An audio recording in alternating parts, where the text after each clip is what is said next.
할렐루야. 우리 옆에 사는 은사합시다. 사랑합니다. 축복합니다. 말씀 제목을 읽어봅시다. 시작. 삶의 위로. 자, 살아나면 위로함을 얻고 더 살게 되면 힘을 얻고 우리가 영원히 살 것을 바라볼 때에 참된 위로를 받을 수 있다라는 겁니다. 그래서 세상에 생명이 태어나면 왜 우리가 위로를 얻고 힘을 얻느냐? 한 생명을 주셨기 때문에 위로와 힘을 얻는 것이고, 또 우리가 자고 일어나서 호흡을 하게 되면 그 하루의 생명을 하나님께서 주신 거니까 또 하나님 앞에 힘을 얻고 위로를 받게 되고, 그래서 내가 살아있는 것이 하나님의 은혜다. 그래서 우리가 또한 참 위로는 뭐냐? 영원히 살 수 있기 때문에 우리에게 살게 하신 그 하나님 은혜가 있는 줄 믿습니다. 그래서 살아남에 대한, 삶에 대한 위로를 늘 받으시기를 주님으로 축복합니다. 근데 이 살고 있는 것을 감사하지 못하는 사람들은 어때요? 늘 그냥 그렇게 사는 줄 알고, 죽어도 그만이고 살아도 그만이고 뭐 이렇게 원래 이런 것이, 그렇게 하고 살아요. 그래서 살아있는 것이 하나님의 은혜다. 그래서 우리는 더더욱 영원한 구원의 그날을 바라보니까, 영원한 생명을 얻었으니까 그것을 위로를 얻고 힘을 얻는다라는 겁니다.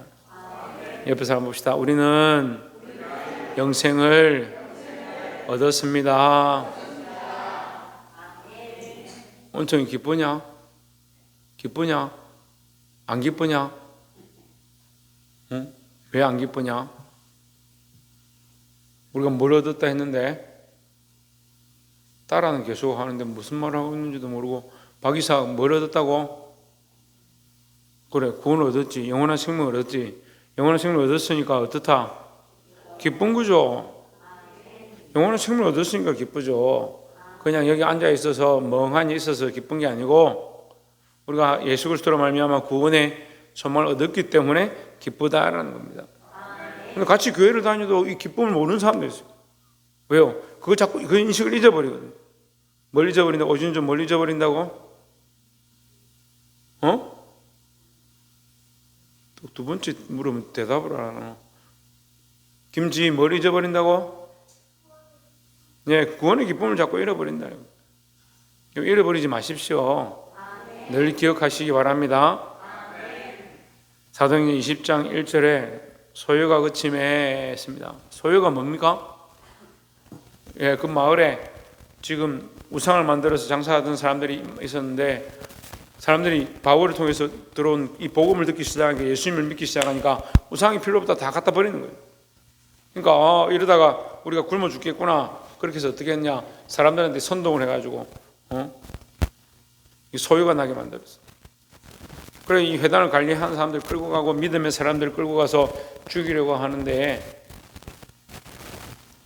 알렉산더가 나타나서 이렇게 하면 안 됩니다. 그렇게 설명하고 사람들을 해산시켰습니다.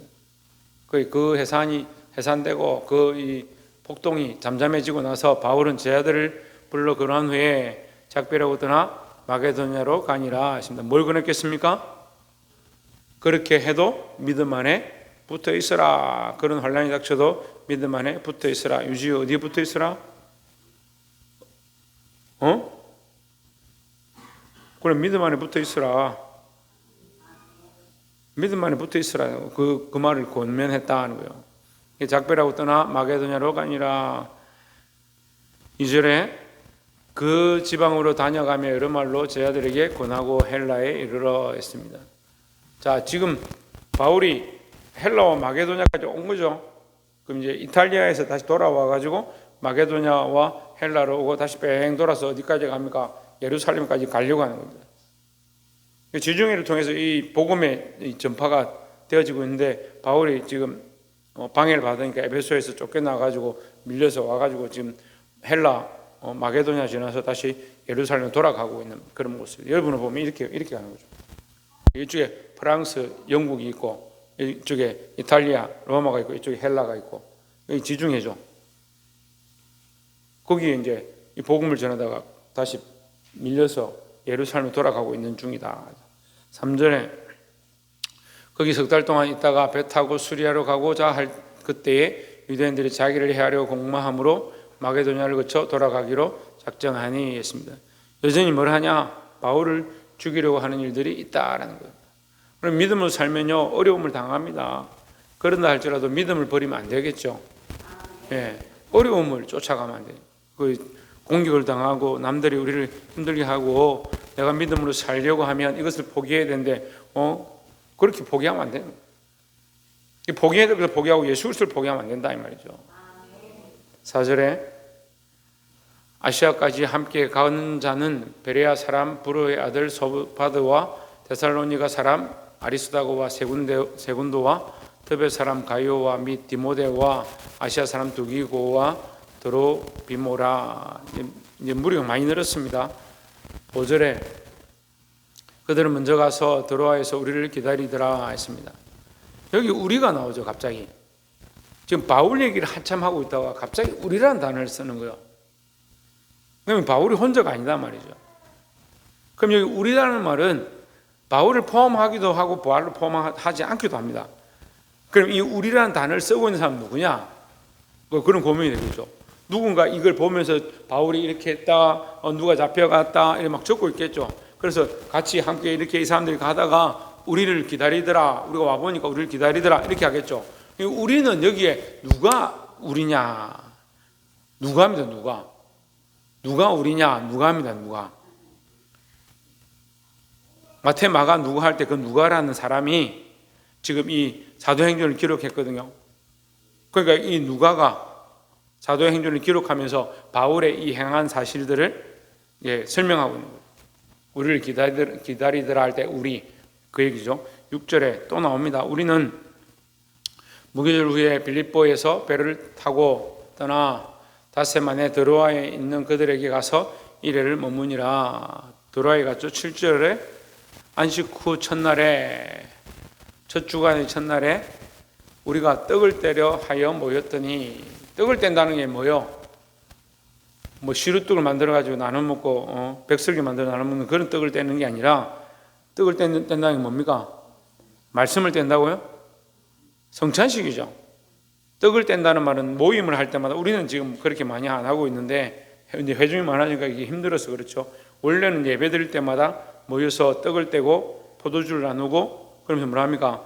예수님의 죽으심을 기념하는 거예요. 원래는 금요 우리가 예배 같은 경우에 특별히 이 성찬식을 좀 많이 해야 되는데 시대가 좀 이렇게 쉽지 않은 시대니까 그렇게 잘 안 하고 있지만, 떡을 뗀다, 예수님의 몸을 나눈다 이 말이에요. 예수님께서 나를 위하여 몸을 찢으셨구나, 그걸 기념하는 거죠. 그러니까 이게 예식의 아주 기본적인 일인데 오늘 이게 많이 생략됐습니다. 떡을 떼기가 굉장히 곤란하죠. 뭐 500명씩 1000명씩 모이는데 떡을 500명 다 나눠주고 있으면 예배 시간 언제 예배를 드리겠어요? 500명 떡 나눠주고 예배 끝나야 돼요.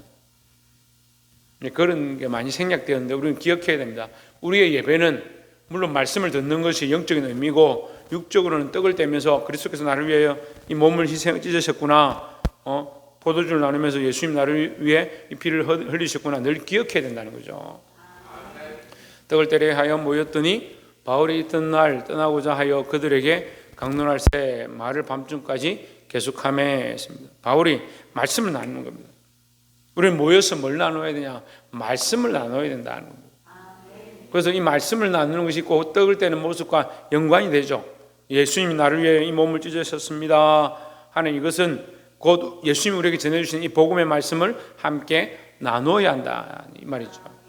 그래서 예배는요, 말씀이 있어야 돼요. 말씀이 없는 예배는 사실은 예배가 아니에요. 예배에는 말씀이 있어야 돼요. 하나님 원하시는 말씀, 예수 그리스도의 삶을 나누는 그 말씀이 있어야 된다. 바울의 마음이 뜨거워서 열정이 불타니까 밤이 맞도록 계속 이 설교를 하는 거예요. 지금은 저는 이제 그런 것들을 많이 자제를 하는데, 옛날에 우리 처음 이제 교회 막 개척해가지고 애들 데리고 제주도도 가고 어디 가고 이렇게 하면 수련회 가면 어떻게 해요? 새벽 1시, 2시까지도 막 설교했어요. 갔다가 막 아이들 이제 밖에 나갔다 들어와가지고 우리 저녁에 집회하자 이러면 애들이 막 줄을 딱 서 챙겨가지고 박스 갖다가 엎어놓고 박스 위에 성경책 올려놓고 목사님 여기 하십시오 앉아가지고 설교하기 시작합니다.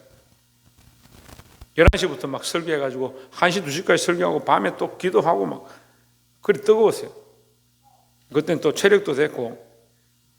근데 저 안에 여전히 이 안에 불타는 게 뭐냐? 말씀을 할 수만 있으면 여러분에게 많이 전달해 주고 싶다. 문제는 뭐예요? 듣는 사람들이 잘 안 들으려고 하는 거예요. 잘 안 들어요. 내 생각을 밀어내고, 따라합시다. 내 생각을 밀어내고 하나님의 말씀으로 채워야 한다. 내 생각을 밀어내고 하나님의 말씀으로 채우는 훈련들을 계속해야 된다는 거죠. 8절에 우리가 모인 윗다락에 등불을 많이 켰는데, 여기 우리가 누구라 했습니까? 누가가 포함된다 했죠. 누가가 보니까 보니까 바울이 이 말씀을 전하고 있는데, 여기 이제 바울과 누가 디모데에 다 포함되는 거죠.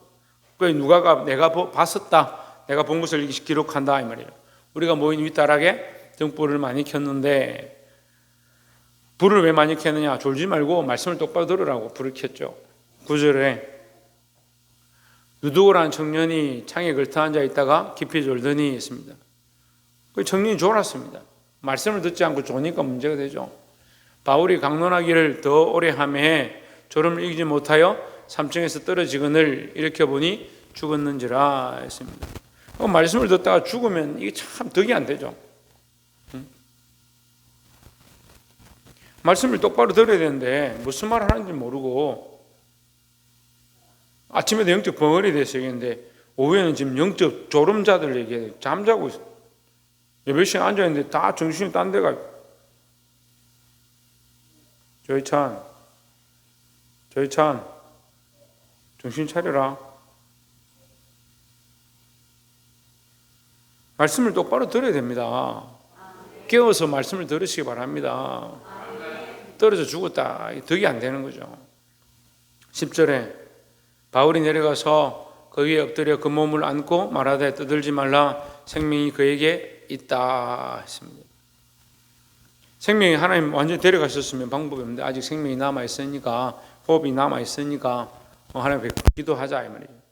11절에 올라가 떡을 떼어 먹고 오랫동안 곧 날이 새기까지 이야기하고 떠나니라 하십니다. 바울이 그에게 엎드려서 기도하고 이제 생명이 돌아왔다, 괜찮다 이렇게 하고 이제 교제하고 떠났다. 바울이 떠났으면 이 교인들에게는 뭐요?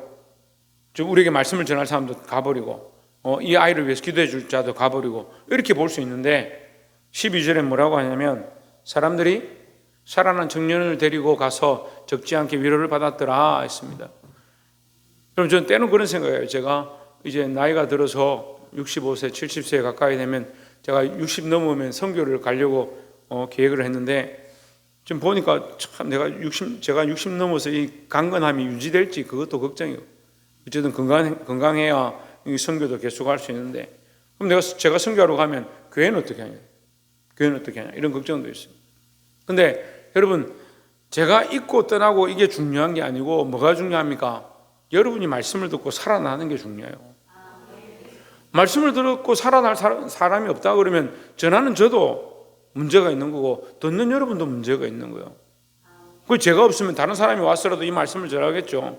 근데 듣고 살아나지 못한다면 그게 무슨 교회의 역할을 하느냐는 거죠. 말씀을 들으러 와서 졸다가 아무 생각 없이 그냥 졸다가 자다가 죽은 것처럼 떠나면 이 유두고와 똑같은 청년들이라는 거예요. 하지만 조그만 말씀이라도, 부족한 말씀이라도, 좀 은은한 말씀이라도 그 말씀을 듣고 그 영혼들이 살아나기 시작하면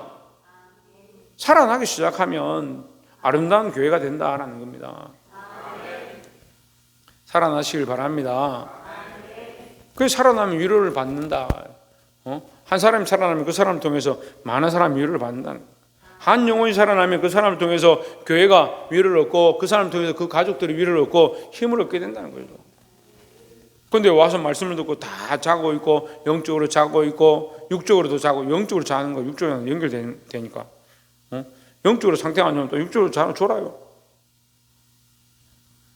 이것을 내가 깨어나서 정신을 차리면 나로 말미암아 놀라운 위로가 있다라는 거죠. 이런 소식, 이런 기쁜 소식, 이 위로를 전하는 자들이 되기를 주의 이름으로 축원합니다. 13절에 우리는 앞서 배를 타고 아소에서 바울을 태우려고 그리로 가니 이는 바울이 걸어서 가고자 하여 그렇게 정하여 준 것이라. 여기도 우리가 나오죠. 14절에 바울이 아소에서 우리를 만나니 했습니다. 바울이 우리 안에 들어있는 게 아니잖아요. 이 봐봐요. 단어를 이렇게 보면 여기 우리는 다른 존재들이고 바울은 또 바울이다 이 말이에요. 바울이 우리와 함께 할 때는 우리 할 때 여기 바울이 들어있는 거죠. 근데 바울이 따로 말씀을 전하고 있을 때 우리는 우리와 바울은 따로 있는 거예요. 여기도 여행을 하는데 바울이 어디 가서 복음을 전하고 우리에게로 왔다 이렇게 할 때 여기 우리는 바울이 포함되지 않은 거죠. 그래서 사도행전 어떤 사람들은 바울이 기록했다 이렇게 보는데 바울이 기록한 게 아니에요. 누가가 기록했어요. 그러니까 바울이 아소에서 우리를 만나니 여기 누가라는 이 사람이 바울을 만났다 이 말이에요. 우리가 배에 태우고 미둘레네로 가서 15절에 거기서 떠나 이튿날 기호 앞에 두고 오고 그 이튿날 사모에 들르고 또 그 다음날 밀레도에 이르니라 했습니다. 16절 바울이 아시아에서 지체하지 않기 위하여 에베소를 지나. 자, 아시아에서 지체하지 않기 위하여 결론은 예루살렘에 빨리 가려고 급히 가려고 합니다. 이렇게 결론인데 그러면 아시아에 지체하지 않은 이유가 예루살렘에 빨리 가려고 하느냐? 그렇게 보면 조금 해석이 이상합니다. 근데 아시아에서 지체하지 않기 위하여 에베소를 지나 배를 타고 가기로 작정하였다 이렇게 하는데 그럼 에베소에서 바로 예루살렘 가면 되지. 근데 삥 둘러서 가요. 삥 둘러서 가요. 바로 배 타고 예루살렘 가면 되는데 가기는 결국 삥 둘러서 들르고 해서 예루살렘 가요. 근데 아시아에서 지체하지 않기 위하여 이 말은 무슨 말이냐면 지금 에베소에서 출발해가지고 고린도 에베소 지나서 마게도냐 헬라 이렇게 쭉 돌아서 이렇게 갑니다. 아시아는 어디냐면 저쪽이거든요. 이쪽이잖아요. 중동이죠. 이쪽이 중동이고 인도고 그 다음에 중국, 몽골로 이렇게 가죠. 그러니까 아시아란 말은 이쪽으로 가야 아시아가 되는 거죠. 성령께서 아시아로 가는 것을 막으셨다라고 하거든요. 그러니까 자기가 한번 거기로 가려고 했는데 성령이 막으셨으니까 다시 거기로 갈 필요가 없다. 왜? 다시 가면 뭐가 돼요? 괜히 시간만 허비하고 하나님 원하시지 않는 성령이 인도하지 않는 길을 가게 되니까 한번 말씀하신 것 앞에 순종하는 거죠. 근데 우리는 어떻게 해요? 한번 성령이 그렇게 하지 마라 하면 처음에는 그렇게 안 하고 있다가 나중에 되면 또 본전 생각이 나서 글로 가는 거예요. 한번 기도해보고 내가 이 삶을 청산하고 고쳐야겠구나 했으면 고치면 되지. 또 생각해보고 아이고 다른 사람들 다 그렇게 하는데 나는 그래 하면 안 되나 또 그렇게 하는 거예요. 바울이 이 참 지혜롭고 아름다운 모습입니다. 바울이 아시아에서 지체하지 않기 위하여 아시아에서 지체한다는 말이 아니고 아시아에 가서 하나님 성령이 인도하지 않은 길을 가게 되면 시간을 보낸다. 그렇게 하지 않겠다 이 말이죠. 아시아에서 지체하지 않기 위하여 에베소를 지나 배 타고 가기로 작정하였으니 이는 될 수 있는 대로 오순절 안에 예루살렘에 이르려고 급히 가미르라 했습니다. 그래서 아시아에 지체하지 않고 예루살렘에 급히 가려고 힘썼다 이렇게 볼 수 있죠. 그렇지만 여전히 뭘 하고 있었다? 복음을 전하는 전도의 순례는 여전히 행했다라는 겁니다. 자, 말씀을 맺겠습니다. 이 사도행전 말씀을 통해서 사도 바울이 복음을 위하여 살아가는 모습들을 우리가 보게 되는데 특별히 오늘 유두구 청년이 죽음으로 말미암아 바울이 그를 위하여 기도하고 그가 살아남으로 말미암아 결국 어떻게 됐습니까? 죽음으로 말미암아 덕이 되지 않았는데 다시 살아남으로 말미암아 뭘 얻었다? 위로를 얻었다라는 거죠. 여러분 말씀을 듣고 죽지 마시고 말씀을 듣고 살아나시기 바랍니다. 여러분이 살아나면 많은 사람이 위로를 얻고 힘을 얻게 되는 겁니다. 한 사람이 살아나요. 한 사람이 살아나면 여러분들을 통해서 많은 사람이 살아나게 되어 있는데 내가 죽으면 다 살아날 기회가 없는 거예요. 방에 촛불 하나 켜놓으면 캄캄한 방에 촛불 하나 켜면 다 밝아지는데 촛불 하나도 밝히지 못하면 그냥 캄캄한 거예요. 여러분 한 사람이 살아나면 복음의 큰 정인이 되게 되어 있습니다. 사랑하는 성도 여러분 한 사람을 말미암아 나 한 사람을 말미암아 등불이 밝혀지고 많은 사람이 위로를 얻고 살아나게 되는 이 기쁨이 있기를 주의 이름으로 축원합니다. 기도하겠습니다.